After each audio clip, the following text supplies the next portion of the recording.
Corona के बढ़ते हुए केसेस फिर से खौफजदा होने लगे। स्कूल जाने वाले बच्चों समेत बुजुर्गों की फिक्र सबको है।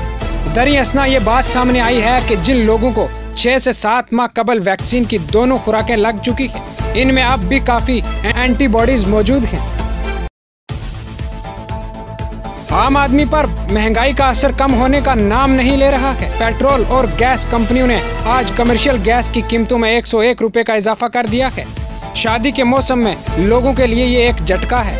इससे कबल तेल कंपनियों ने गुज़श्ता माह नवंबर में कमर्शियल गैस सिलेंडर 266 रुपए महंगा कर दिया था। हिंदुस्तानी फौज में शामिल होकर मुल्क की खिदमत करने का ये सुनहरी मौका है। हिंदुस्तानी फजाया में 317 असामियां हैं, जिसमें ग्राउंड ड्यूटी ब्रांचेज में फ्लाइंग ब्रांच और परमानेंट कमीशन और शॉर्ट सर्विस कमीशन के तहत अफसरान की असामियों पर भर्ती की जाएंगी। तवील अरसे के बाद हवाबाजी के शोबे के लिए एक राहत की खबर आई है। इसकी वजह यह है कि कोरोना इन्फेक्शन के तकरीबन 2 साल बाद हवाई मुसाफिरों ने दोबारा परवाजों का रुख करना शुरू कर दिया है। जयपुर समेत मुल्क भर में हवाई मुसाफिरों की तादाद में इजाफा हो रहा है। बेरोजगारों का मसला भी रियासत की गहलोत हुकूमत के लिए एक झगड़ा बना हुआ है। कांग्रेस जनरल सेक्रेटरी प्रियंका गांधी की तवज्जो मबजूल कराने के लिए राजस्थान के बेरोजगार लोग उत्तर प्रदेश में धरना दे रहे हैं।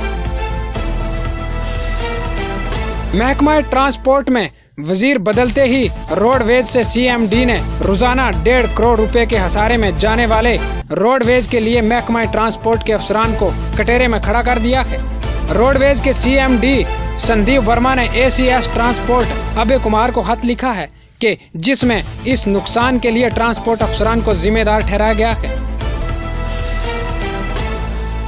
समीकत किसान मोर्चा की जानिब से इस बात की तस्दीक की गई है कि मरकजी हुकूमत की जानिब से पंजाब से ताल्लुक रखने वाले एक किसान रहनुमा को फोन कॉल मौसूल हुआ है, जिसमें एमएसपी मामला पर बातचीत के लिए एक कमेटी तश्कील देने के लिए 5 नाम तलब किए गए हैं। रियासत उत्तर प्रदेश के जिला बाराबंकी में मुंगल को वजारत इकलीती अमूर के तावन से समाजी तंजीम ग्राम विकास समिति के जरिए अकलीतों के खास हकूक, बुनियादी तालीम और मौजूदा हालात मौजू पर सेमिनार का इनकाद किया गया। जम्मू व कश्मीर के जिला कश्तवाड़ में अवामी जलसे से खिताब करते हुए साबिक वजीर आला उमर अब्दुल्ला ने बताया कि बीजेपी ने 5 अगस्त को जम्मू कश्मीर से आर्टिकल 370 और 35A पहचान थी उसको खत्म किया, जो कि हमारे साथ नाइंसाफी थी। रियासत राजस्थान के नागौर जिला हेडक्वार्टर में वाक़या हजरत सोफी हमीदुद्दीन नागवारी की दरगाह के नजदीक खिदमत खलक नौजवान तंजीम की जानिब से कोरोना वैक्सीन कैंप मुनक्कद किया गया, जिसमें बड़ी तादाद में लोगों ने पहुंचकर वैक्सीन लगवाए।